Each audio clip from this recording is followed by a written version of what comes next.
Welcome to the Ricky Mathews Show, the show that celebrates the people who are working so hard to make Mississippi such a great place to live, work, and play. It's Thursday on this show. I want to welcome our listeners from Jackson and from the Delta and, of course, SuperTalk TV. And a lot of people listen to the show on your favorite podcast or watch it on YouTube or Facebook. However you engage in this show, whether it's SuperTalk Radio or some other platform, we appreciate you joining us. And, this is not just a celebration of the people who are working so hard to make this a great place, but it's also a way for us to learn. I love having these deep conversations with people. Someone said, and we've talked about it on this show before, that people have short attention spans, but the fact is, a lot of people read a lot, and they want shows like this where they can learn more about what it takes to be, in this case, with the conversation we're going to have today, have success in economic development. Where are the economic engines in this state? Where are they located? What regions of this state are the regions that are making, when you bring it all together, are the engines that drive this state? It's going to be a very interesting conversation, and if you haven't had the opportunity to hear my friend Joe Max Higgins, who's the CEO of the Golden Triangle Development Link up in Northwest Mississippi, he's quite a treat. He's a very focused guy, and he tells you what he's thinking. And I love all those aspects about him. So without any further ado, let me welcome my friend Joe Max Higgins back to the show. How you doing, Joe Max? I'm doing fine, Ricky. Thank you.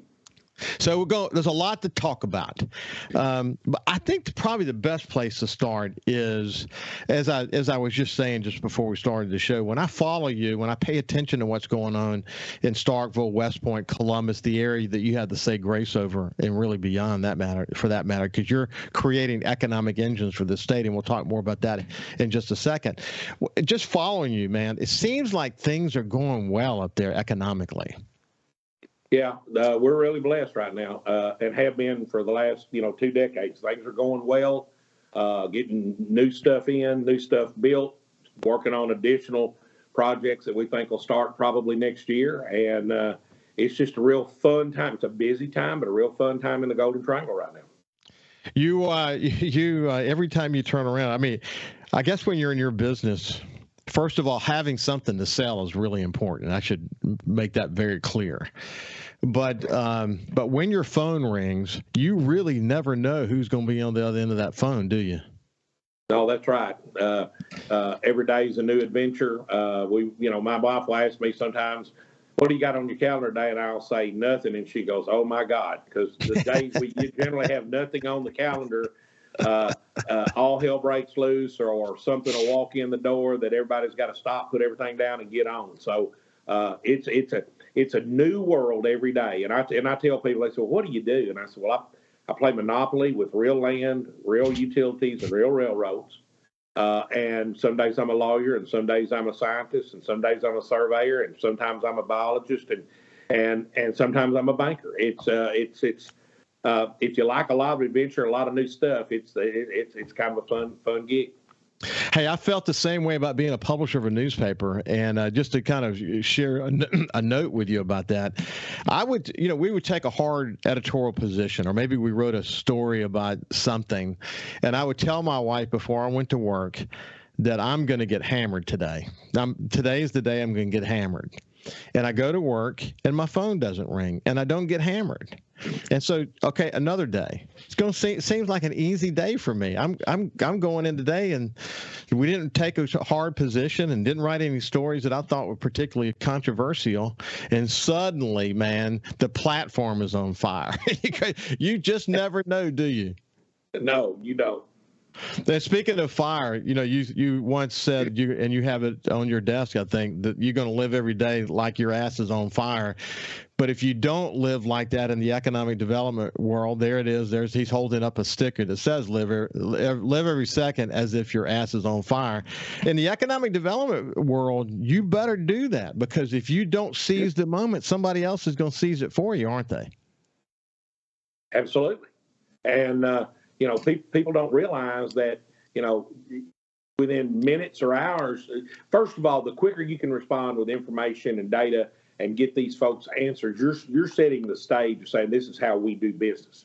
We're not going to get it mess around. I tell my staff, I say, I want you to always be conscious of one thing.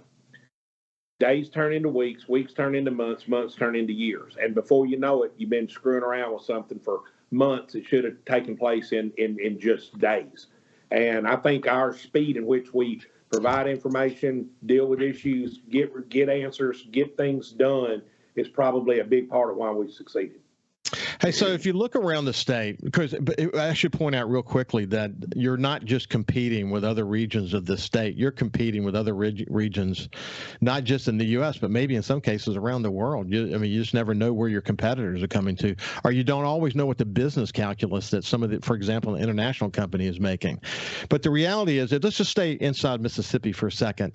The fact that you guys have taken sort of a regional approach to economic development, you don't have any competitors in the Starkville, West Point, Columbus region. You are the economic development agency for that group. Do you feel like you're a little bit? I know there's some other parts of the state where they've taken a bit of a regional approach, but there are a lot that are taking county approaches. In some cases, taking city approaches. Do you think you have a bit of a competitive advantage of those that aren't thinking regionally? Yeah, I do. And Ricky, when I came here, I was not a regional guy. I just wasn't. And Dan Camp, the former mayor of Starkville, he and I would have fun poking at each other back and forth. And, I'd tell him, I'm going to tear your head off. And the way you win is kill everybody, and including the guy that lives next door to you.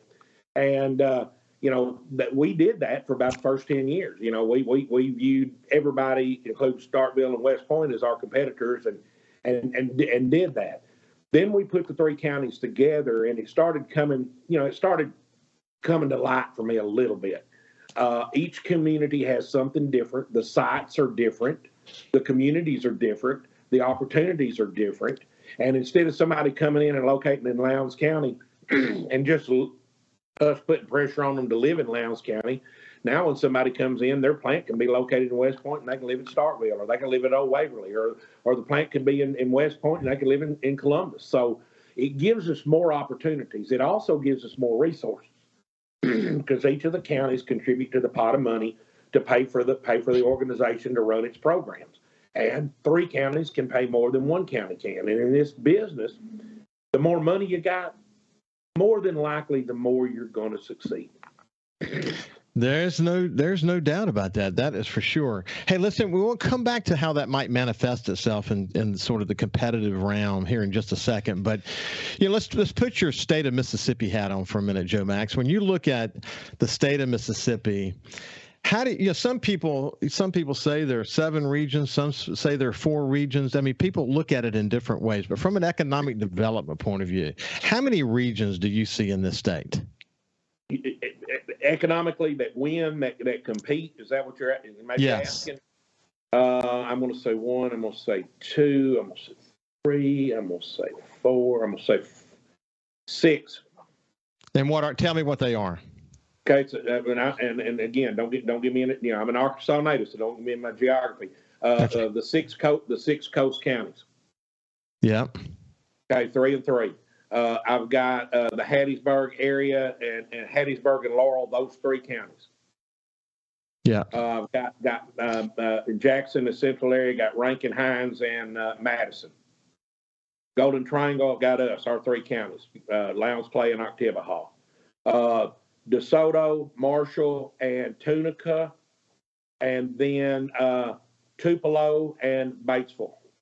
Yes. Okay. So look, that's a good way to kind of break it down. Each having. And look, Ricky, I know I didn't include the whole state. You asked me the question, how do I see it and what do I see it? And I think if you look at the facts and the figures and the numbers of where deals are going, I just covered about 90% of the deals. Yeah, I agree with you. I think you did too.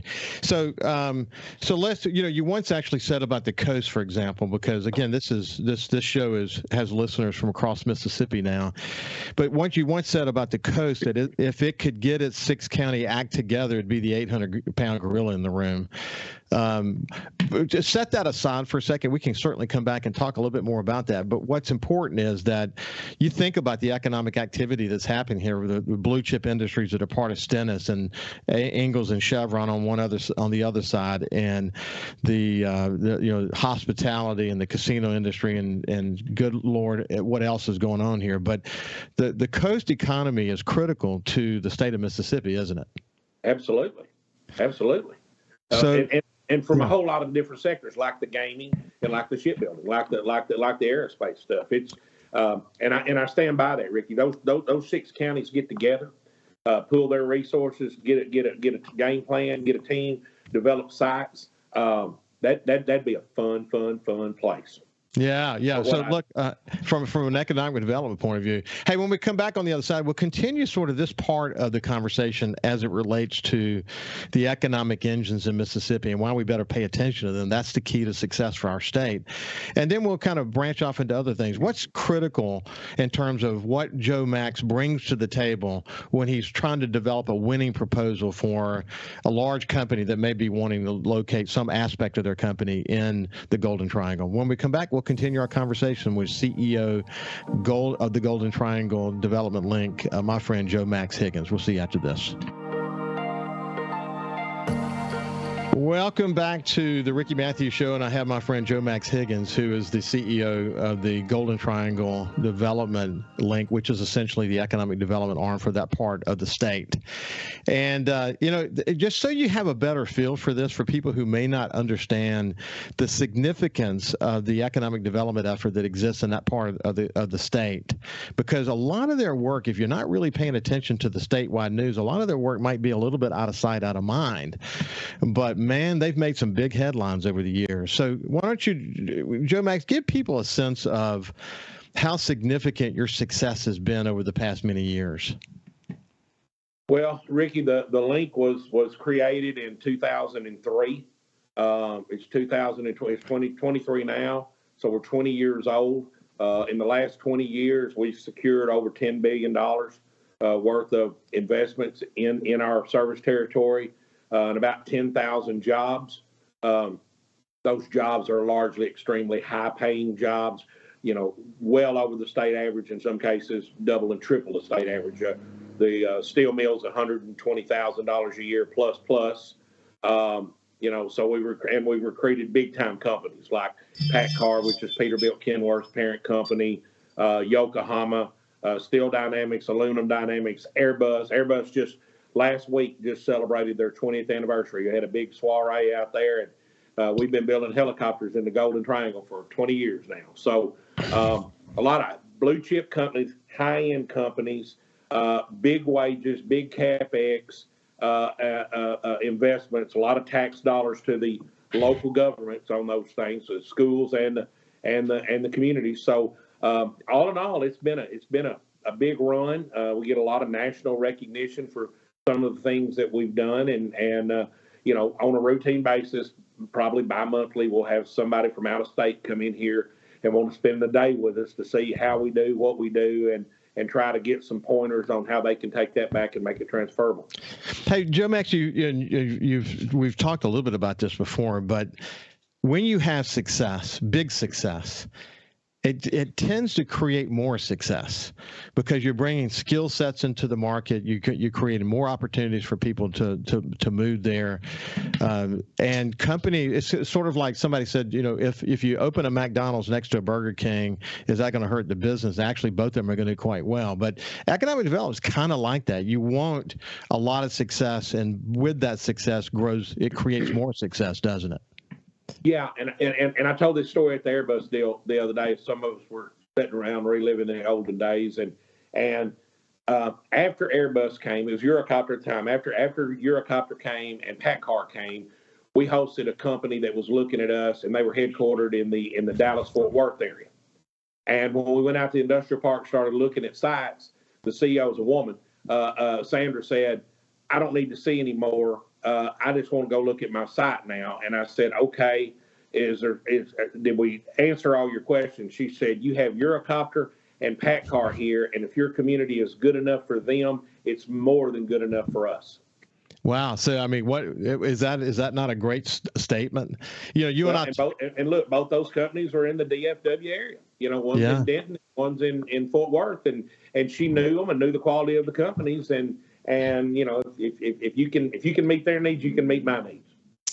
Well, you know, in the first visit you and I had on my show now, probably nearly 2 years ago, I think it was Yokohama. We talked about it. Is that the 60 Minutes piece that was done? Was it Yokohama? They did a 60-minute piece on Yokohama, but the main story, there was two shows. One was on Yokohama, the other one was on just us in general, putting the mega sites together, how we do what we do. But yeah, they did a whole standalone deal on Yokohama, but that's not the one that aired on the show. The one that aired on the show was about us overall. Yeah, I remember that picture of Phil Bryan in that ATV loaded with executives, you know, going across that field. That was, you know, sort of part of their promotional. And I actually remember the story of, I think, weren't you supposed to be the one driving that ATV? We had everything literally script of who does what. And if you'll look back at that movie, there's a guy riding in the quail seat on one of those. Everybody's got their suits on. But that was at the time, if you remember when Senator Wicker, somebody was sent him a package that they thought had, you know, poison in it. I can't remember what it was at the time. But Senator Wicker had a Secret Service person assigned to him on his wing. And he wanted to go out there, so that guy hopped on the back. But Brent Christensen, the state director, was supposed to drive that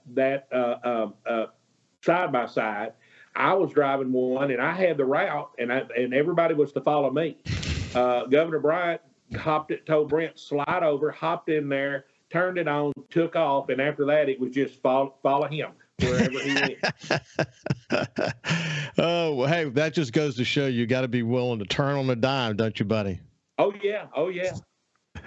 So, you know, but the thing that was cool about that story, and for people who don't know this, that, you know, your work even in doing case studies for Harvard has been this whole notion of creating a culture of winning, this notion where there's a will, there's a way, and just that's the approach, and that's always going to be the approach.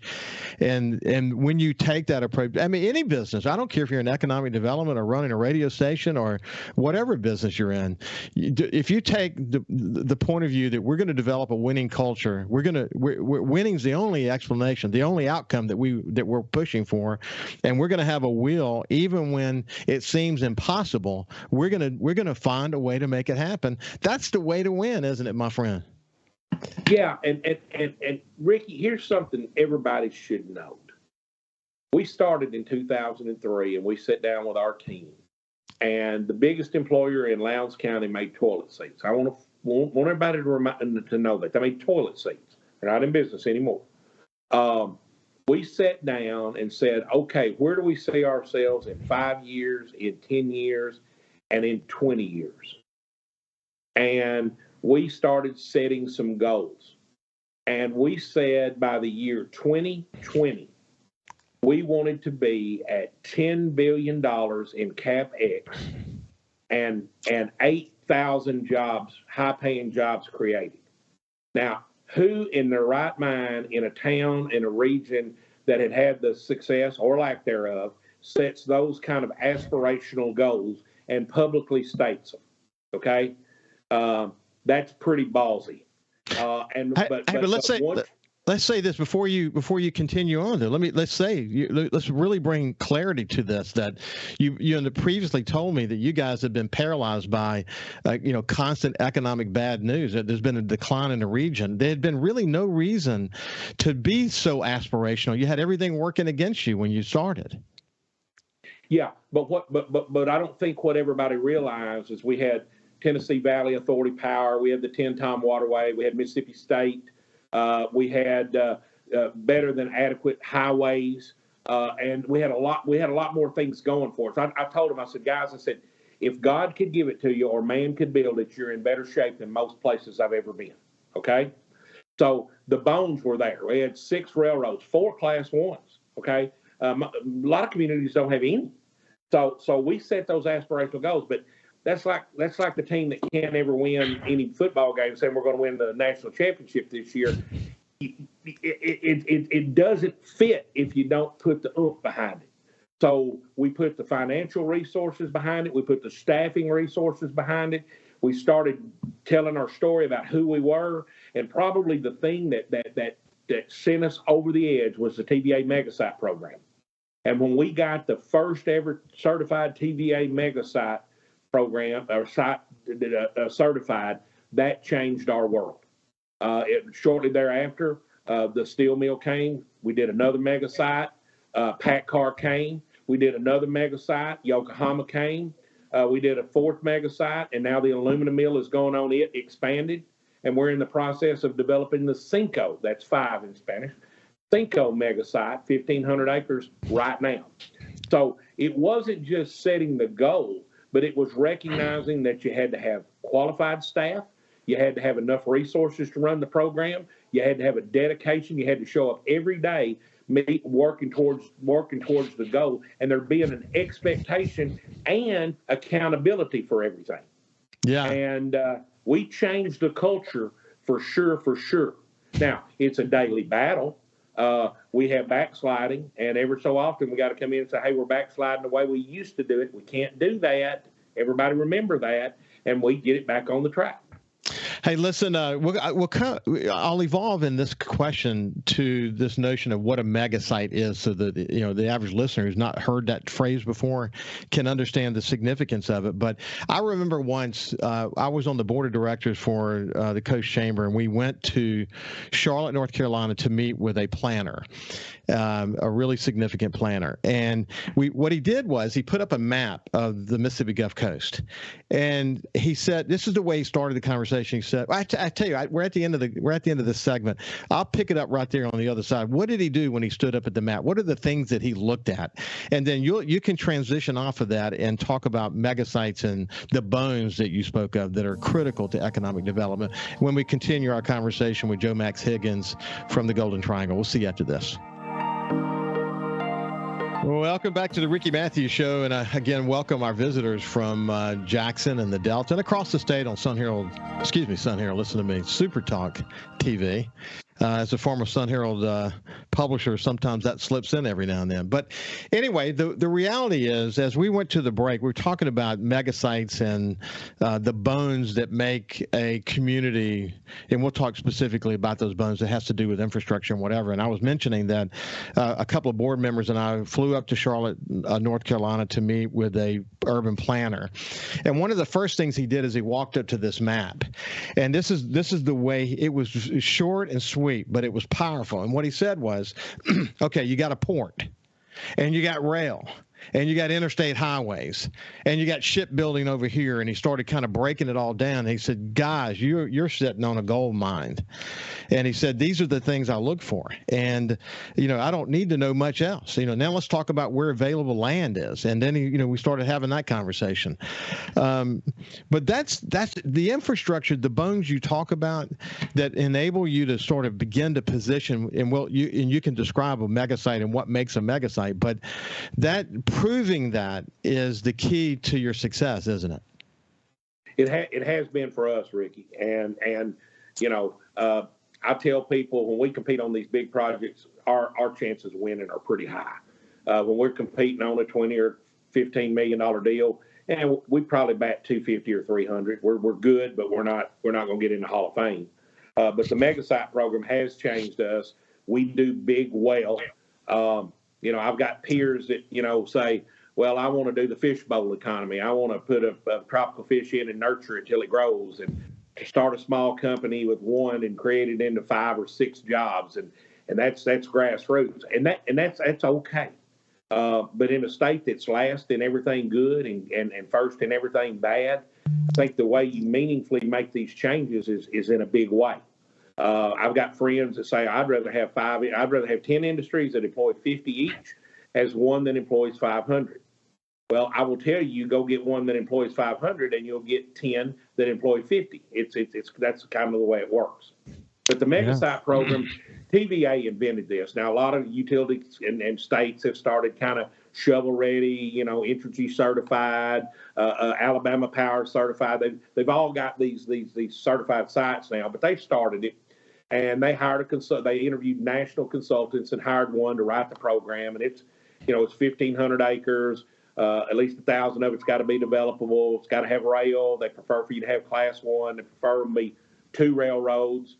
You got to have adequate power, adequate water, adequate sewer. You got to control the site, own it, or have it under option. If the utilities aren't in place, plans and specifications have to be done so it can be done very quickly. And what it does, it separates the men from the boys. TVA is 80,000 square miles, all are parts of 7 states, 80,000 square miles. I think there are 9 certified mega sites in the valley, and we are fixing to do our 10, I should say, and we have 4 of them, and we're fixing to do our 5th. So Tupelo has 1, Chattanooga has 1, Huntsville has 1. You get the picture. Yeah, we've got a bunch.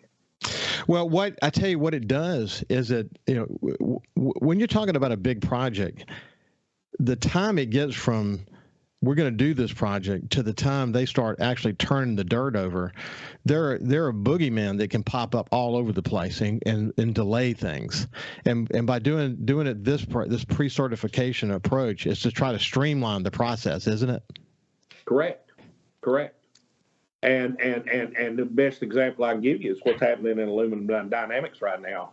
Is we had a special session in November. We had the ceremonial groundbreaking in March. I just got new aerial photographs. We take photographs every week. I just got them in right before the show started. I looked at some of them.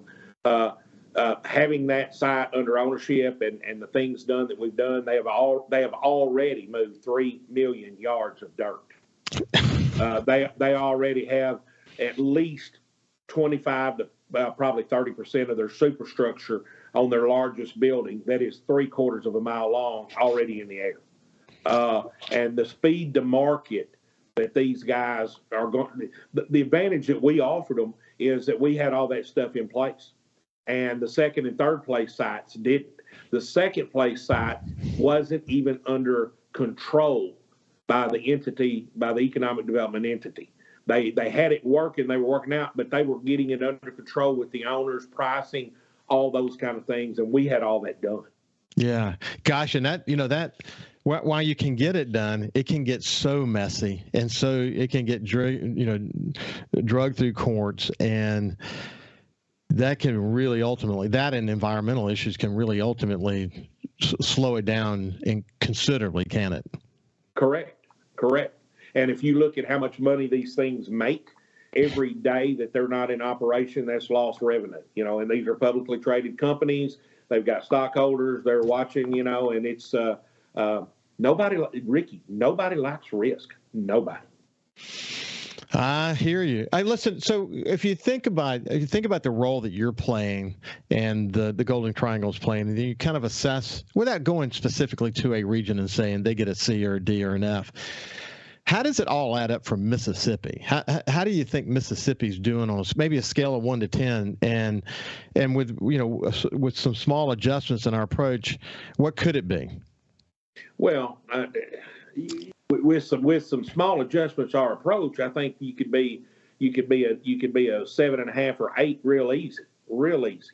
But again, there's a lot of things that go into consideration for this. First of all, you got to have the resources to do it. Okay, you got to have some group that takes it on and does it.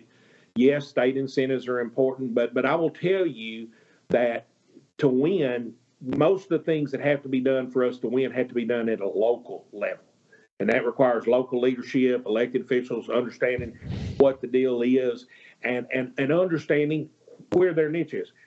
Years ago, there was a guy named Vaughn Grisham that would go around and charge $1,500, and he would give a speech about the Tupelo story. And he said, "This is how you do it. You do this, you do this, you do this, you do this." Well, I listened to him speak one time, and I thought, he's trying to tell you how to bake bread, but he's got a recipe, but that's not the only recipe. Each town has to figure out what works for them. Everybody in this state can't get $10 billion in investment. Okay, but they can get some good solid deals, but they've got to have sites. They got to have buildings ready, either speculative buildings or vacant buildings that are suitable to do that, and they've got to want to do it. Everybody hangs their hat on the workforce. I fear, and I told some of my peers this the other day, I fear that the educational bureaucrats have now infiltrated workforce to where it'll just be that dome of nothingness. Okay, Zig Ziglar says, accusing activity with accomplishment. Yeah. And sadly, that's what happens in our realm. When somebody wants a project to happen, they said it's economic development. It gets overused, it gets oversold, and it gets abused.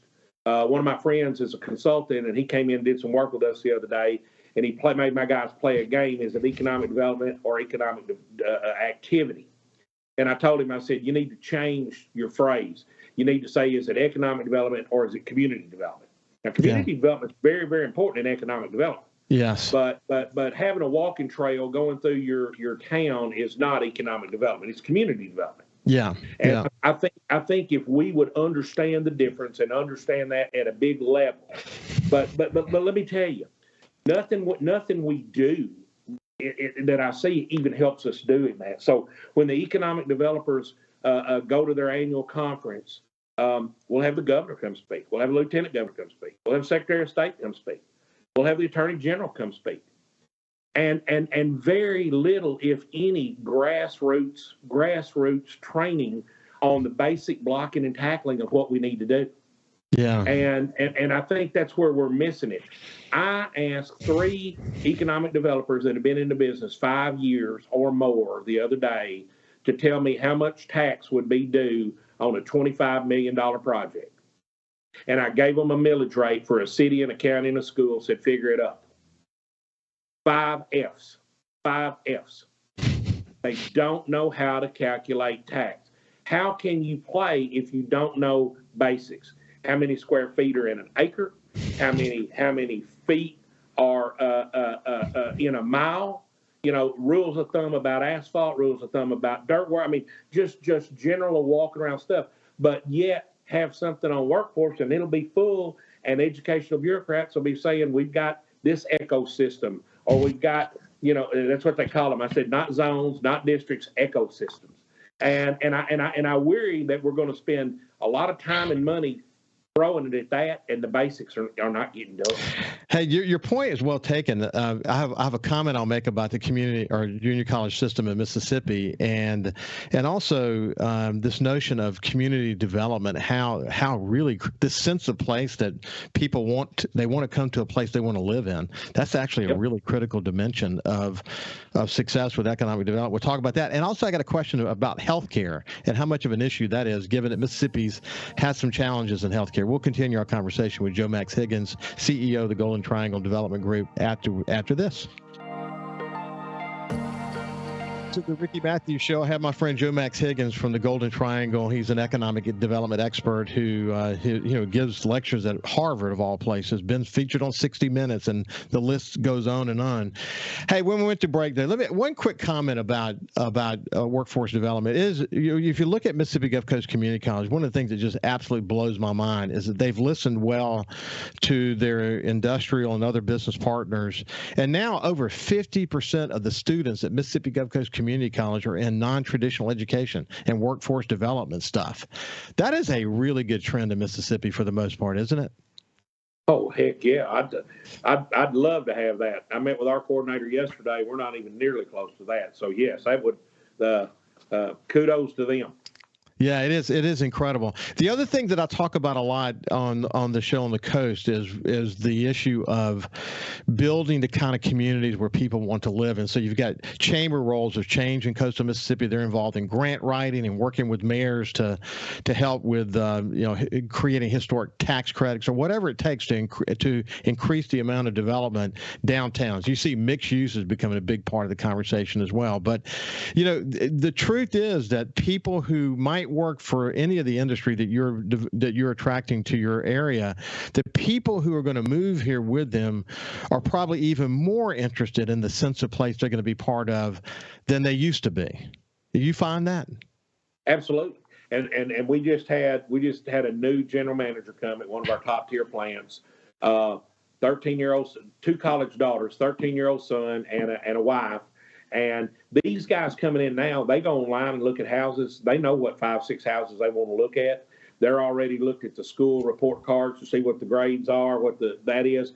They've looked at crime maps. They do a lot of homework, and they make their decisions based on those things.